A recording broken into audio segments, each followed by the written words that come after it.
Alasan Sambo gugat Jokowi Kapolri soal pemecatan, singgung pengunduran diri. Ferdi Sambo menggugat Presiden Joko Widodo dan Kapolri Jenderal Listio Sigit Prabowo ke Pengadilan Tata Usaha Negara PT UN.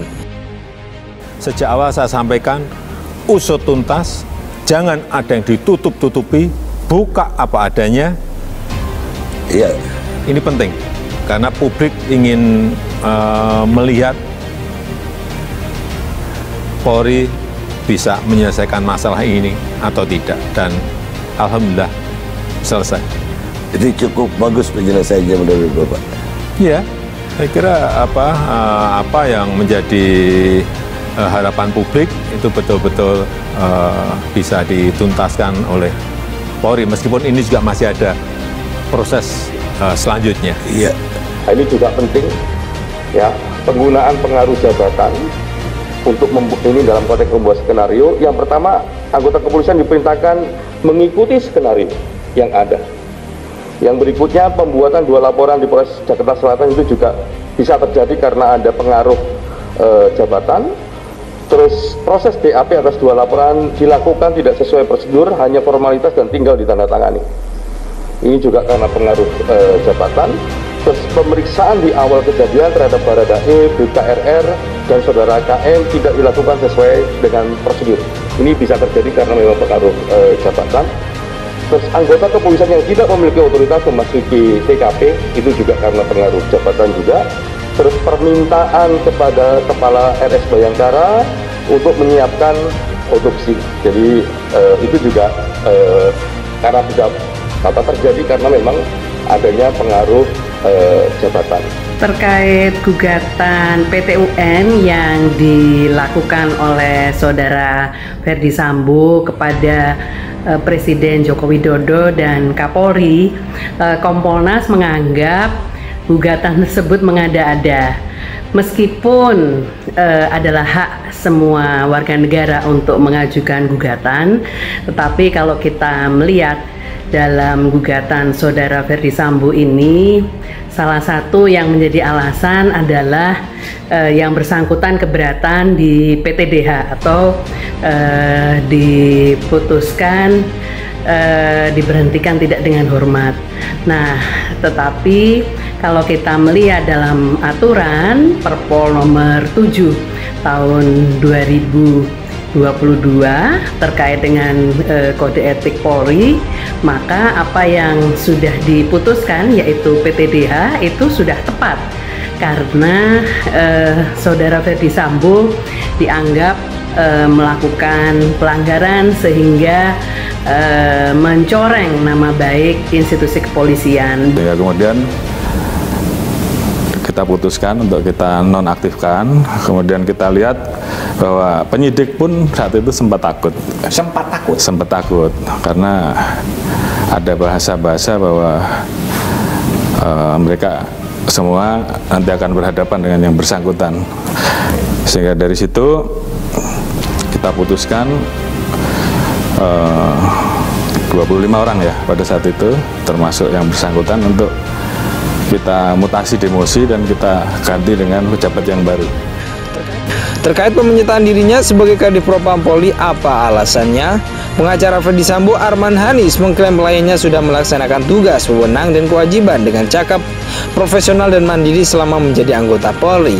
Sambo pun, kata Arman, telah menerima 11 tanda kehormatan dari pimpinan Polri atas pencapaian itu. Bapak Ferdi Sambo selama menjadi anggota Kepolisian Republik Indonesia, penggugat telah dengan cakap melaksanakan tugas, wewenang, dan kewajiban sebagai anggota Kepolisian Republik Indonesia secara profesional, mandiri, dan berintegritas. Dapat dibuktikan dengan pengabdian dan pelayanan yang dilakukan oleh klien kami kepada masyarakat Indonesia. Atas pencapaian tersebut, Bapak Ferdi Sambo telah menerima sekitar 11 tanda kehormatan dari pimpinan Polri, kata Arman kepada wartawan Jumat 30 Desember 2022. Arman mengatakan pada 22 Agustus Ferdi Sambo telah mengajukan surat pengunduran diri sebagai anggota Polri saat penyidikan kasus pembunuhan Brigadir Yosua bergulir. Namun, kata Arman, pengunduran diri itu tidak diterima hingga akhirnya kliennya dinyatakan dipecat dari institusi Polri.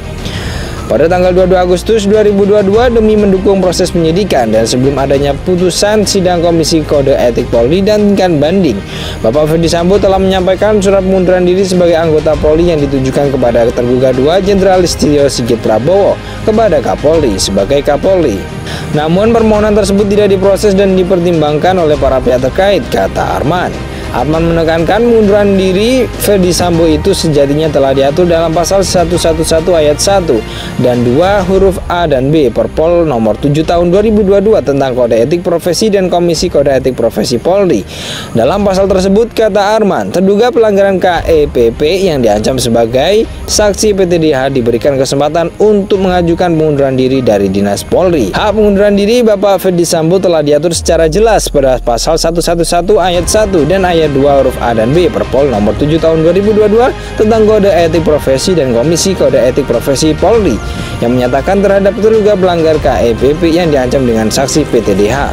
Hal itu diberikan kesempatan untuk mengajukan pengunduran diri dari Dinas Polri atas dasar pertimbangan tertentu sebelum pelaksanaan sidang KKEP dan pertimbangan tertentu sebagaimana dimaksud pada ayat 1 meliputi memiliki masa dinas paling sedikit 20 tahun dan memiliki prestasi kinerja yang baik dan berjasa kepada Polri, bangsa dan negara sebelum melakukan pelanggaran, ujarnya. Arman menyadari kliennya saat ini tengah menghadapi proses hukum yang sangat berat, akan tetapi Arman berharap negara dapat mempertimbangkan jasa Ferdi Sambo selama menjadi anggota Polri. Kami sepenuhnya sadar bahwa klien kami saat ini sedang berhadapan proses hukum yang sangat berat. Namun di saat yang sama kami juga berharap para pihak terkait khususnya negara dapat memperhatikan pengabdian dan jasa-jasa klien kami selama menjadi anggota Kepolisian Republik Indonesia secara proporsional. Perlu juga kami sampaikan bahwa gugatan klien kami di PT UN merupakan hal yang biasa saja dan merupakan hak konstitusional yang diberikan oleh negara kepada warga negara. Proses peradilan pidana dan upaya hukum dua objek yang berbeda dan upaya hukum di PT UN yang dijalani oleh klien kami adalah dua objek yang berbeda dan seyogianya tidak perlu untuk dikaitkan secara berlebihan, ungkapnya. Terkait pemenyertaan dirinya sebagai Kadif Propam Polri, apa alasannya? Pengacara Ferdi Sambo Arman Hanis mengklaim kliennya sudah melaksanakan tugas, wewenang dan kewajiban dengan cakap, profesional dan mandiri selama menjadi anggota Polri. Sambo pun, kata Arman, telah menerima 11 tanda kehormatan dari pimpinan Polri atas pencapaian itu. Bapak Ferdi Sambo selama menjadi anggota Kepolisian Republik Indonesia penggugat telah dengan cakap melaksanakan tugas, wewenang dan kewajiban sebagai anggota Kepolisian Republik Indonesia secara profesional, mandiri dan berintegritas. Dapat dibuktikan dengan pengabdian dan pelayanan yang dilakukan oleh klien kami kepada masyarakat Indonesia. Atas pencapaian tersebut, Bapak Ferdi Sambo telah menerima sekitar 11 tanda kehormatan dari pimpinan Polri, kata Arman kepada wartawan Jumat 30 Desember 2022. Arman mengatakan pada 22 Agustus Ferdi Sambo telah mengajukan surat pengunduran diri sebagai anggota Polri saat penyidikan kasus pembunuhan Brigadir Yosua